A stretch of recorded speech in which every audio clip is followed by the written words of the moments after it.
どうも時丸です。あらゆることを手放してみたら、生きるのがすごく楽になりました。持ち物のほとんどを手放して、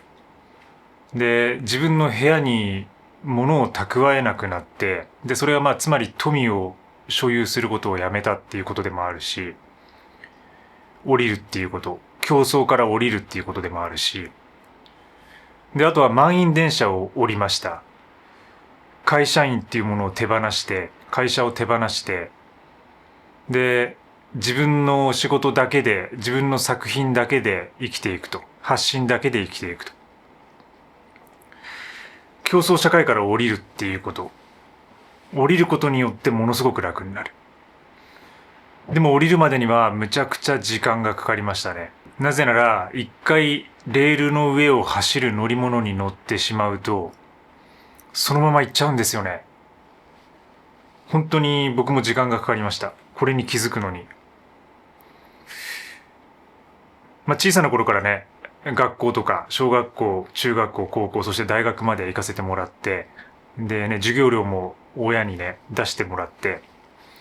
で、バイトなんかは学生の頃からしながら自分の生活費は自分で稼ぐっていうことをやってたんですけど、でもそれでもやっぱりかなりいろんな方とか家族の支えがあってこれまでやってきたんですけど、で、それから社会人になって、いきなりそういう労働環境みたいなところに放り出されて、で、そこからいろいろね、もがくわけですけど、結局乗ってたんですよね、レールに。で、やっぱり、東京っていう街は、そういう欲望を喚起させる装置みたいなもの、大きな装置みたいなものだと思っていて、で、競争があります。いろんな競争があります。でもその競争が刺激となって、経済を回して、で、平均収入も上がって、っていうところは実際あると思うんですよ。やっぱりその競争することによって人たちは成長していくし、その裏にはバックグラウンドには資本主義っていう大きなシステムがあって、で、それに加担していくためには、やはり競争によって成長が起こると。競争しなければ成長はありえない。それは一理あると思います。でもその競争が一つの罠だと思っていて、で、特にそのバランスを取ることが非常に難しくなってくるんですよ。で、それはテクノロジーの進歩とともに技術とか自分たちが使うものとかサービスとかそういうものはものすごく便利になるのに、僕たちの体、身体とか脳というものは変わらないからなんですよね。もう2万年3万年人間の人体的な構造っていうのは変わっていなくて、机にずっと座ったまま作業をするとか、1日8時間デスクワークをして働くとか、そういうものがそもそも人間の体にはなかなか負荷がかかることで、で、体に負荷がかかるっていうことは同時に脳にも負荷がかかっている。で、それによってやっぱり病んでしまったりとか、メンタルをやられてしまったりっていうことが起きると。で、この間頑張らないっていう話をしたと思うんですけど、頑張らないっていうことは、人との比較とか比べることとか、つまり競争から降りることだと思うんですね。人と比べたりして、で、誰かよりもいいものを持ちたいとか、誰かよりも稼ぎたいとか、誰かよりもいい学位を取りたい、賞を取りたい。なんかそういうことが結局比較によって生まれていることで、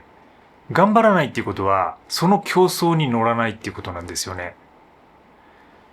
つまりその土俵に入らないっていうこと。その競争の土俵から降りてしまうっていうこと。自分がやっていること、つまり物を減らして自律的に生きる。会社とか組織に頼らずに所属せずに生きるっていうことは、結局はそういうことなんじゃないかなって思ったんですよ。つまり、あらゆることから、あらゆる競争というものから、競争や比較から降りてみるっていうこと。結局それを長年かけてやってきたんじゃないかなって最近は思います。よく比較することで不幸になるっていう話あると思いますけど、これはまさにその通りだと思っていて、で、最近はこういうインターネットだったりとか、この YouTube もその一つかもしれません。いろんな人の生活を見たりとか考え方を聞いたりとか、インスタグラムとか Twitter とかそういうもので他者の生活を覗き見ることによって、そこで比較が生まれるんですよね。自分はこういう生活をしている。でもあいつはああいう生活をしている。だからもっと自分は頑張らなければならない。自分はもっと稼がなければならない。で、どんどんそれで追い求めていくと。つまり、その最初の刺激がなければ、比較もなくなるし、無理に頑張るっていうこともしなくなるんですよ。で、そうなったら、本当にハッピーになるんですよね。で、僕の場合は、この発信が自分の収益の一部になっているので、やっぱりアカウントをいつも迷ってるってところはあって、この間 X を始めましたって話をしたりとか、インスタグラムを消すっていう話をしたと思うんですけど、結局ですね、インスタグラムも新たな企業とのやり取りがそこで始まってしまったりとか、あとノートというプラットフォームも未入金の売り上げがあって、それの入金がまだできなかったりとか、そういうことで結局アカウントを消せないような状態になっている。でも当然のことながら、スマホに X とか Instagram とかノートのアプリは入れていません。だから他の人の生活を見て自分がそれで比較するってことが今はなくなっています。でも昔は違いましたよ。やっぱり東京に出てきたばかりの会社員として、そしてその後のカメラマンとしての活動の時は、やっぱり他の人たちの作品だったりとか生活とかそういうものを見て憧れて、で自分もそれに追いつけと追いつくようにと頑張って、で稼いでってことを繰り返してきました。もちろんその時は比較によって自分の生活とか仕事がドライブされていくってことはあって、だから結果的に良かったっていうことももちろん言えます。ただそのままそれを続けていたら僕は多分ある時期、ある時にもう破綻していたんじゃないかなって思います。でも実際にその破綻は来ていて、で、この間ミニマリストソロプレナーという本を書いたんですけど、そこにも書きましたけど、やっぱり僕がそのミニマリズムに出会った時というのは、本当にその一番ストレスがピークになった時で、仕事をしていて、カメラマンとして。そこでミニマリズムと出会って物を減らし始めた、手放し始めたんですよね。で、物を手放すと、いろいろなものを同時に手放すことができる。それは他者と比べることだったりとか、執着だったりとか、あるいは不要な人間関係だったりとか、そういうものも結局、物を手放すことから深めていくことによって、いろんなそれ以外のものの整理とか、効率化とか合理化みたいなものができてくるので、そういうものを手放していくことになって、ようやく比較することとか、そういうものから降りるという状況になりました。でもなかなかこの全てのものから降りるっていうことは大変で、例えばフリーランスになると、引っ越しのハードルなんかが上がったりします。で、そうそう、僕もですね、最近新たな家が決まりまして、もう引っ越しが決まったんですけど、これ個人事業主の方、フリーランスの方わかると思うんですけど、引っ越しの経験がある人は、自分の確定申告の情報を全て提出しなければなりません。会社に所属していないってことは、その自分の後ろ盾がないので、全て自分の収入とか、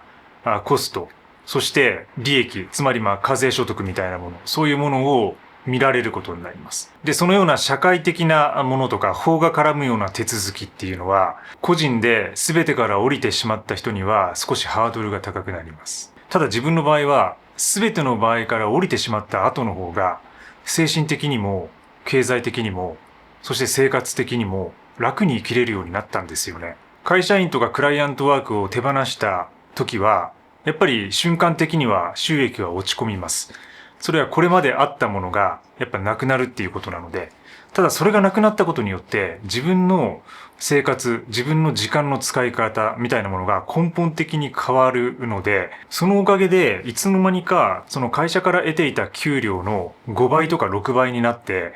全然ね、会社員の時より生きるのが楽になってるんですよね。だから不動産の審査には通りやすいってことにはなるんですけど、でもそれでもやっぱりアップダウンがあると。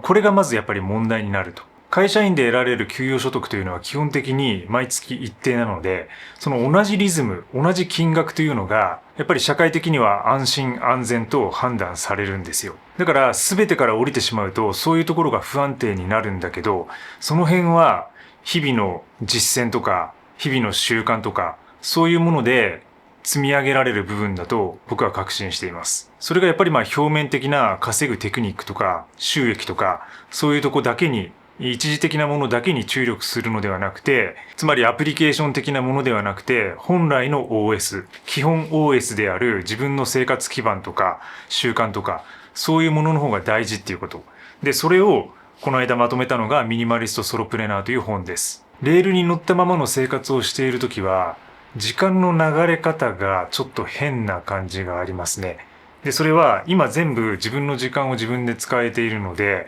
それによって気づいたことではあるんですけど、やっぱり一定の速度だったり、時間が過ぎるのが早く感じたりとか、でもそれはまあ集中力のレベルによって、全てから降りてしまった後も、本当に楽しいことをやっている時なんかは、一瞬で時間が過ぎたりします。全てから降りてしまうことは、まあ会社を辞めるっていうこととか含めると、かなり危険な部分ももちろんあります。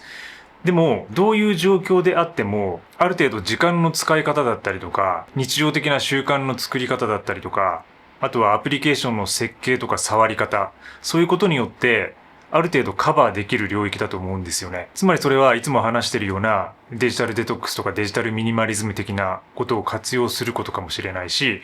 日々のヨガとかディープワークの実践かもしれません。そういうのが本当に自分も今役に立っていて、結局人は何かに縛られていた方が楽な場合もあるんですよね。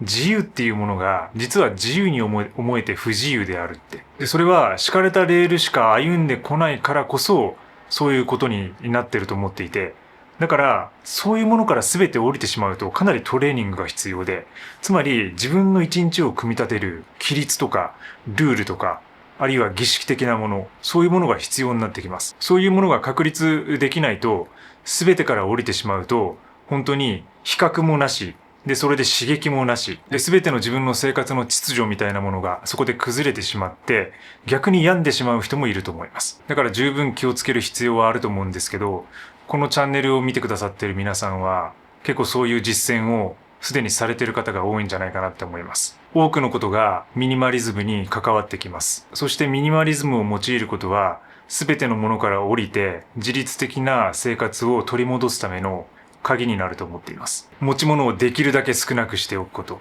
いつでも身軽に動けるようにしておくこと。借金をゼロにしておくこと。人と比較しないこと。自分の習慣や儀式を守ること。引っ越しは結構先になるんですけど、僕はこの場所が変わっても結局やることは変わんなくて、これまでの実践をただ淡々と積み上げていくだけだと思います。そしてその実験がどうなるのか、